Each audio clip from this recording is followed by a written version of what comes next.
మన ప్రభువైన యేసుక్రీస్తు పరిశుద్ధ నామములో వాక్యాన్ని వింటున్న ప్రతి వారికి ది ఫాదర్స్ ఫెలోషిప్ తరపున నా హృదయపూర్వకమైనటువంటి వందనాలు. అపోస్తలుల కార్యముల గ్రంథం 4వ అధ్యాయం 31వ వచనం. వారు ప్రార్థన చేయగా వారు కూడి ఉన్న చోటు కంపించెను. అప్పుడు వారందరూ పరిశుద్ధాత్మతో నింపబడిన వారే దేవుని వాక్యమును ధైర్యంగా బోధించిరి. వారు ప్రార్థించుచుండగా వారు కూడి ఉన్న చోటు కంపించెను. ప్రార్థనలు రకరకాలు. విజ్ఞాపన ప్రార్థన, స్తోత్ర ప్రార్థన, స్తుతి ప్రార్థన, గోజాడే ప్రార్థన, ఉపవాస ప్రార్థన, ప్రార్థనలో పోరాడే ప్రార్థన. ప్రార్థన ఏదైనప్పటికీ ప్రార్థన వారు చేస్తున్నప్పుడు వారు కూడి ఉన్న స్థలం కంపించింది అని వ్రాయబడి ఉన్నది. నేటి దినాన మనం గుర్తించాల్సిన విషయం, వారు ప్రార్థన చేస్తేనే కూడిన స్థలం ఎందుకు కంపించింది, వారు ప్రార్థన చేస్తేనే ఎందుకు అలా జరిగింది, అప్పుడు వారు పరిశుద్ధాత్మతో నింపబడ్డారు, వారు ధైర్యాన్ని పొందుకున్నారు. ఏంటి వాక్య భాగం, దీని అర్థం ఏమిటి అని మనం ఆలోచించినట్లయితే, వారు కూడిన స్థలం కంపించడం ఒకటి, 2 వారు పరిశుద్ధాత్మ పొందుకోవడం, 3 వారు ధైర్యంగా వాక్యాన్ని ప్రకటించడం. ఈ 3 కార్యాలు జరగడానికి దానిలో ఉన్నటువంటి ఒక లింక్, ఒక ముడి ఏమిటంటే ఆ వచనానికి కింద అపోస్తలుల కార్యగ్రంథం 4:32 విశ్వసించిన వారందరూ ఏక హృదయమును ఏకాత్మయు గలవారై ఉండి కారణం. వారందరూ ఏక హృదయమును ఏక ఆత్మయు కలిగి ఉన్నారు. అనగా ఏక మనసుతో వారు ప్రార్థన చేస్తున్నారు. ఒక అంశాన్ని పట్టుకొని వారు కలిసి ప్రార్థన చేస్తున్నారు. శత్రులు సువార్తను ప్రకటించనివ్వకుండా మమ్మల్ని అడ్డుకున్నారు ప్రభా, మమ్మల్ని బంధించారు. మేము ఇప్పుడు సువార్తను ఎలాగ తీసుకెళ్ళాలి, మరొకసారి అడుగు పెడితే మా ప్రాణాలు తీస్తానన్నారు, మమ్మల్ని కాలగంలో కలిసిపోయేలాగా చేస్తాన్నారు, మమ్మల్ని సజీవంగా ఉండనివని అన్నారు, మమ్మల్ని బెదిరించారు. ఇప్పుడు మేము ఏం చేయాలి అని వారితో పాటు ఉన్నటువంటి విశ్వాసులు సంఘముగా ఒక కుటుంబంగా చేరి వారందరూ కలిసి ఒకే ఒక ప్రార్థన ఏక హృదయంతో చేస్తున్నారు. ప్రభువా, ఇప్పుడు మమ్మల్ని ఏం చేయమంటారు, మాకు శక్తిని ధరింపచే, మా బలము సరిపోదు, మా వల్ల కాదు, మేము చేయలేము, మేము దాటలేము, మేము ప్రకటించలేము, మాకు ధైర్యం సరిపోవట్లేదు, మేము పిరికివారము, అయోగ్యులము అని ఏక హృదయంతో ప్రార్థన చేస్తుంటే వారి ప్రార్థన విరిగిన మనసుతో చేస్తూ ఉండగా వారి కూడిన స్థలము కంపించింది. మరియు వారందరూ పరిశుద్ధాత్మను పొందుకున్నారు. మరియు పరిశుద్ధాత్మను పొందుకున్న వారు నిలబడి మౌనంగా ఉండిపోలేదు, కానీ ధైర్యంగా వాక్యాన్ని ప్రకటించారు. ఏ గడ్డ మీద మీరు వాక్యాన్ని చెప్పకూడదని చెప్పారు, ఏ గడ్డ మీద మీరు క్రీస్తును ప్రకటించకూడదని చెప్పారు, ఏ గడ్డ మీద ఇంకొకసారి మీరు ప్రకటిస్తే మీ ప్రాణాలకి ముప్పు అని చెప్పారు, అదే స్థానంలో అదే ప్రాంతంలో వారు ధైర్యంగా వాక్యాన్ని ప్రకటించడానికి ముందడుగు వేశారు. కారణం, వారు పరిశుద్ధాత్మతో నింపబడి దేవుని వాక్యాన్ని ధైర్యంగా బోధించారు. భూమి కంపించకపోయినా ఇప్పుడు అది కాదు మనకి సంబంధించిన విషయం. పరిశుద్ధాత్మ పొందుకుని వారు ధైర్యంగా బోధించారు. అక్కడ కూడిన స్థలం కంపించింది అనడానికి మరొక అర్థం మనం చూసినట్లయితే, నేను అనుకుంటాను ఆయన ఉన్నతమైనటువంటి బలమైనటువంటి ఆయన శ్రేష్టమైనటువంటి బలిపీఠం, ఆయన సింహాసనం ఈ భూమి మీదకి అలాగ దిగి రావడం వలన వారి కూడిన స్థలం కంపించి ఉండొచ్చు. వారందరూ పరిశుద్ధాత్మను పొందుకున్నారంటే ఎప్పుడైతే ఆ సింహాసనం వారి మధ్య స్థాపించబడిందో పరిశుద్ధాత్మ వారి మీదకి బలంగా దిగి వచ్చినప్పుడు వారు నిలబడలేక వారు ఆత్మలో ఆనందిస్తూ అన్య భాషలతో దేవుని స్తుతిస్తూ గణపరుస్తూ ఆయనను గూర్చి నూతన కీర్తనలు పాడుతూ స్తుతి యాగాలు అర్పిస్తూ ఆయనకి నైవేద్యంగా వారు ఈ పైన ధూపంగా హోమంగా వారు మార్చబడినప్పుడు వారి కూడిన స్థలం కంపిస్తూ ఉంది. ఇక వారు పొందుకున్న పరిశుద్ధాత్మను బట్టి మునుపు ఉన్నటువంటి పిరికితనము, భయము సమస్తమును తొలగిపోయి వారు ధైర్యాన్ని పొందుకొని వారు చేయవలసినటువంటి పనిని చేస్తూ ముందుకు సాగిపోయారు. కారణం, వారు ఏక హృదయమును ఏక ఆత్మయును కలిగి ప్రార్థించారు. నేటి దినాన మన ప్రార్థనకు జవాబు రావాలి, మనం పరిశుద్ధాత్మను పొందుకోవాలి, మనకు ధైర్యం కలగాలి, మనం కూడిన స్థలం కంపించాలి అని మనం అనుకున్నట్లయితే మనం ఏక హృదయము ఏకాత్మయు కలిగి ప్రార్థించాలి. ఒక్కొక్క కుటుంబంలో కొంతమంది ఎవరికి నచ్చినట్లుగా వారు ప్రార్థన చేస్తూ ఉంటారు. ఏక హృదయమును ఏకాత్మయు కలిగి ఏక మనస్సు చేసే ప్రార్థన బలంగా ఆయన వద్దకు చేరుతుంది. ఆయన దాన్ని అంగీకరిస్తాడు, ఆయన సింహాసనం వారి మధ్య స్థాపిస్తాడు. అందుకే వాక్యాన్ని ఈ విధంగా రాయబడింది, ఎక్కడ నా నామమున 2 లేదా 3 కూడుకొని ఉంటారు. కూడుకొని ఉండడం అనగా నలుగురు కూడుకొని ప్రార్థన చేస్తూ వారికి నచ్చిన ఒకళ్ళ మీద ఒకరికి ఇష్టం లేకుండా ఒకళ్ళ మీద ఒకరి కోపంతో, ఉద్రేకాలతో, అసూయతో చేసే ప్రార్థన వారి కూడిన స్థలం, వారు కూర్చున్న చాప కూడా కదలదు. ఎప్పుడైతే వారందరూ ఏక హృదయం ఏక మనసు గలవారై ఉంటారో, ఏక ఆత్మ కలిగి ఉంటారో, అప్పుడు వారి ప్రార్థన బలంగా చేరుద్ది. ఎక్కడైనా నామలు 2 కూడుకుని ఉంటారో వారి మధ్య నేను ఉంటానని చెప్పిన దేవుడు నిశ్చయంగా ఆయన ఏక మనస్సు కలిగి ప్రార్థన చేసే వారి మధ్య ఉంటాడు. ఏక మనసు గురించి ఒక్క విషయాన్ని గుర్తు చేసినట్టయితే మీకు అర్థమవుతుంది. 10 దినములు వారు ప్రార్థన చేశారు. ఈ శిష్యులందరూ మేడగదిలో పరిశుద్ధాత్మను పొందుకున్నారు.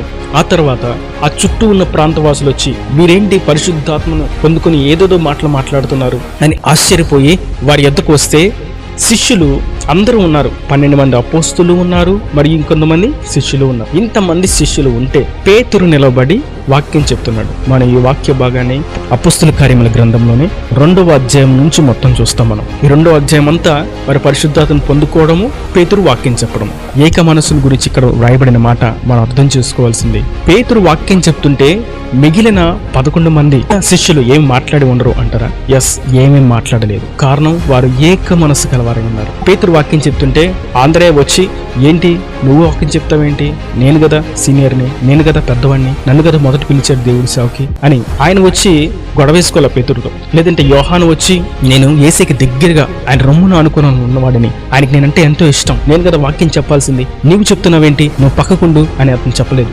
జబదయి కుమారులు వచ్చి, మాకు ఆయన పేరు పెట్టాడు, మేము ఉరుము వంటి వారం అని మాకు ప్రత్యేకమైనటువంటి పేరు పెట్టాడు, నువ్వు చెప్తున్నటువంటి వాక్యం నువ్వు పక్క జరుగు, మేము చెప్తాం అని వారు అనలేదు. జెలెవతు అనబడినటువంటి సీమోను, అతను ఉగ్రవాదమైనటువంటి మతోన్మాదమైనటువంటి సంబంధాల్లో నుండి క్రూరమైనటువంటి క్రియల నుంచి బయటకు వచ్చినవాడు. అతను ఏమన్నా, నేను బలవంతుడును, నాకు గొడవలంటే కొత్త కాదు, నేనుండగా నువ్వు చెప్తున్నావేంటి, నువ్వు పక్కకు జరుగు అని అతను అనలేదు. పేతురు నిలబడ్డాడు. పేతురు నిలబడిన వెంటనే మిగిలిన వారందరూ మౌనమైపోయారు. పేతురు మాట్లాడడం ప్రారంభించాడు. పరిశుద్ధాత్మ పేతురును ఆవహించింది. పరిశుద్ధాత్మ పేతురు ద్వారా పలికించినటువంటి ప్రభావవంతమైనటువంటి శక్తివంతమైనటువంటి మాటలను బట్టి 3000గా రక్షణకు సిద్ధపడ్డారు. మారు మనసు పొందుకున్నారు. అన్నయ్య, మేమేం చేయమంటావు, మేమేం చేయాలి అని పేతురు దగ్గరికి వచ్చి అడుగుతున్నారు. శిష్యులందరూ ఆశ్చర్యపోయారు. ఏక ఆత్మ ఏక హృదయం కలిగిన వారి దగ్గర దేవుని శక్తి ప్రభావం పనిచేస్తుంది. నేటి దినాన్ని మనం చూస్తూ ఉంటే అనేక చోట్ల వాక్యం చెప్పడానికి ఎగిరిపడుతూ ఉండడం మనం చూస్తాం. నేను చెప్తాను, నాకు కావాలి, నాకు ఇవ్వాలి అవకాశం, నేను వెళ్ళాలి అని ప్రయత్నం చేస్తూ ఉంటారు.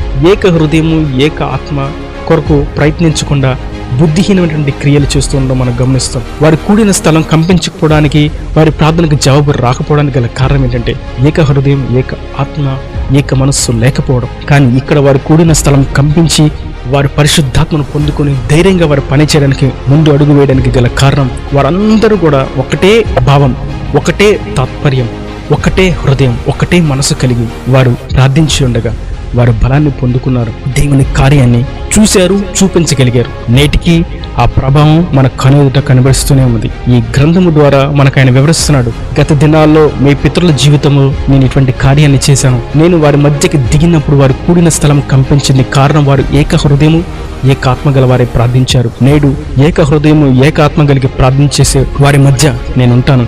నా సింహాసనాన్ని స్థాపిస్తాను, వారిలో నేను నివాసము చేస్తాను, వారి ద్వారా బలమైన కార్యాలు నేను జరిగిస్తాను అని ప్రభు సెలవిస్తుండగా మనం చెప్పడం కంటే వినటానికి వేగిరపడాలని వాక్యం సెలవిస్తుంది. వినడం అనేది ఎంతో ప్రాముఖ్యమైనటువంటి విషయం. మనం దేని కొరకు నేనే చేయాలి అనేటువంటి భావన లేక, కొంతమంది పరిచర్య చేసేటప్పుడు వంట చేసేవారు నేనే చేయాలి అని తాపత్రయపడుతూ ఉంటారు. ఏక హృదయం లేకపోవడం. లేదంటే కొంతమంది పాట పాడేవారు నేనే పాడాలి అని అనుకుంటూ ఉంటారు. ఏక హృదయం లేకపోవడం. కొంతమంది వాయిద్యాలు వాయించేవారు నేనే వాయించాలి అని అనుకుంటారు. ఏక హృదయం లేకపోవడం. తోటి విశ్వాసులు తింటుంటే ముందు మీరు తింటున్నారంటే మాకు పెట్టకుండా అని సీనియర్ ఎప్పటి నుంచో ఉన్నవారు పాత విశ్వాసులు ఇతరులను కించపరచడం. ఏక మనసు లేకపోవడం. సేవకులుగా ఉన్నవారు, దేవుని పరిచర్య చేస్తున్నవారు సంఘం గూర్చిన భారాన్ని విడిచిపెట్టి వారి కోరికలు, వారి సుఖ భోగాలను గురించి సంఘం అంతటి మీద భారం పెట్టి వారితో ప్రార్థన చేయించడం. ఏక మనసు లేకపోవడం. ఇటువంటి ప్రార్థనలు, ఇటువంటి క్రియలు దేవుని దృష్టికి ఏమాత్రం ఇంపైనవిగా ఉండవు. వారి తమ కుటుంబంలో ఉన్న వారికి చెప్పుకోలేక వారు అటువంటి దుస్థితిలో ఉండి ఇతరులకు వచ్చి వాక్యం చెప్పడానికి ప్రయత్నం చేసి వారికి చెప్పడం వల్ల అటువంటి వారి ద్వారా ఎటువంటి బలము, శక్తి, ప్రభావం కనిపించదు. ఏక హృదయము ఏకాత్మ.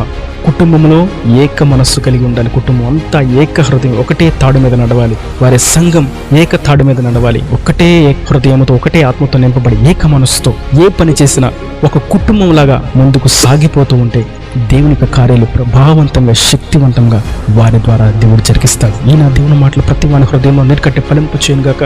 ఆమెన్. God bless you. తలలో ఉంచి కళ్ళు మూసినట్టయితే మీ కొరకు చిన్న ప్రార్థన. ప్రేమ స్వరూపీకరణ కటాక్షం తండ్రి, నా ప్రభా నేటి దినాన మీరు మాట్లాడిన ప్రతి మాటను బట్టి నీకు వందనాలు ప్రభా. ఏక హృదయమును ఏక ఆత్మయు కలిగి మేము ఉండాలని, ఏక మనసుతో చేసే ప్రతి ప్రార్థనకి నీవు జవాబిస్తావని, నీ సింహాసనం స్థాపిస్తానని, కూడిన స్థలం కంపింప చేయబడుతుందని, పరిశుద్ధాత్మ నింపుదలను అనుగ్రహిస్తామని, ధైర్యంతో నింపుతానని మీరు సెలవిచ్చుండగా వాక్యం ప్రతి వారికి ఇది ఏక హృదయమును ఏక ఆత్మయు ఏక మనస్సును అనుగ్రహించండి. ప్రార్థన శక్తిని దయచేయండి. వారి ప్రతి ప్రార్థనకు మీరు జవాబు అనుగ్రహించి వారిని నిండారులుగా దీవించండి. వారి ఎదుట ఉన్నటువంటి భయంకరమైనటువంటి పరిస్థితులను జయించే శక్తిని, ధైర్యమును మీరు పరిశుద్ధాత్మ ద్వారా వారికి అనుగ్రహించి సహాయం చేసి వారిని సాక్షిగా నిలబెట్టమని, అక్కడికి రాజ్యములకు సిద్ధపరచమని యేసు పరిశుద్ధ నామములో ప్రార్థించి వేడుకొని పొందుకునే నామ తండ్రి. ఆమేన్, ఆమేన్.